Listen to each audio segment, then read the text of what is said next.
Hello বন্ধুরা, সবাই কেমন আছো? আমি অনেক ভালো আছি। তো আজকে আপনাদের সাথে আমি কিছু কথা শেয়ার করতে চলে আসলাম।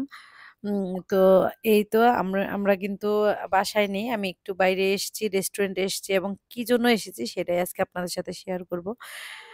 তো ১ম এই বলে থাকি, আমি কিন্তু আমার জীবনের আসলে কোনো জিনিসই সহজে পাই না। যেমন আমার ছেলে হয়েছে আমার বিয়ের ৭ বছর পর।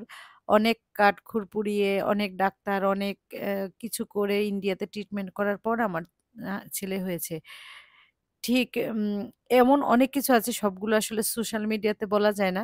আমি কোনো কিছুই সহজে পাই না। তো সেক্ষেত্রে আমি যেকোনো কাজ শুরু করার আগে আশাটা ছেড়ে দিয়ে কাজটা শুরু করি। ঠিক তদ্রূপ আমি ফেসবুকে যখন কাজ শুরু করি, এই আশা নিয়েই শুরু করেছি যে আমি সহজে সফলতা হয়তো পাবো না। বা পেলেও অনেক দেরিতে পাবো। কিন্তু আমি যখন Facebook এ কাজ শুরু করি তখন আমি Facebook এর কোনো কিছুই জানতাম না। হঠাৎ করেই আমার হাসব্যান্ডকে বললাম যে, "আমার প্রফেশনাল মুডটা অন করে দাও।" তো সেও আমার কথা মতো অন করে দিল। তার মধ্যে আমার বোনের বিয়ে ছিল। তখন আমার বোনের বিয়েতে গেলাম। তো স্টেপ বাই স্টেপ আমার বোনের সব রিলস গুলো দেয়াতে আমার দেখলাম বেশ কয়েকটা রিলস অনেক ভিউজ হয়ে গেল এবং ভাইরাল হয়ে গেল। তো আমি বিয়ে থেকে আসার পর আমার হাসব্যান্ড বলল যে, "দাও তোমার কি বলে অ্যাডন রিলসটা আসছে কিনা দেখি।" তো সে সেটআপ গুলো দেখার পরে দেখে যে আমার ২ টা সেটআপ এসেছে। তো তখন সেটআপ গুলো করে নেওয়ার সাথে, সাথেই আমাকে অ্যাডন রিলস সেটআপটা দিয়ে দিয়েছে। তো এখন আসি যারা বড়, বড় কনটেন্ট ক্রিয়েটর আছে তারাও কিন্তু এখন পর্যন্ত অ্যাডন রিলসের সেটআপটা পায়নি অনেকেই আমি জানি। তো আমি কারো নাম বলছি না। আমি অনেককেই বলতে শুনেছি যে এখনো পাননি। তো সেদিক থেকে বলতে গেলে আমি এখানে সবার মানে আগেই পেয়ে গেছি। সেখানে ফলোয়ার বা আ নন ফলোয়ার কোনো বিষয় নেই। যাদের ভিডিও ভালো হয় দেখা গেছে কম ফলোয়ারেও সেটআপ পেয়ে যায়।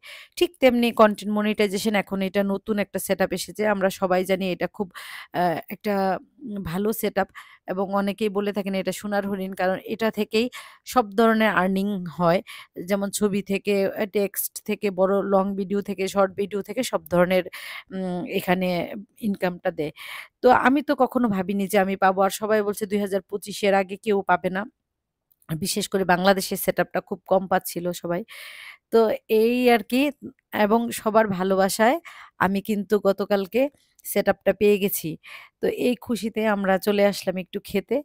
তো এই বায়নাটা ছিল আমার ছেলে-মেয়ের যে, "মা তুমি" ওরা তো এত কিছু বুঝে না কিন্তু যখন শুনেছে যে আমি সেটআপ পেয়েছি বা এটা অনেক ভালো একটা সেটআপ সেইজন্য ওরা বায়না করছে। তো অ্যা বাচ্চাদের বায়না তো আসলে রাখতেই হয়।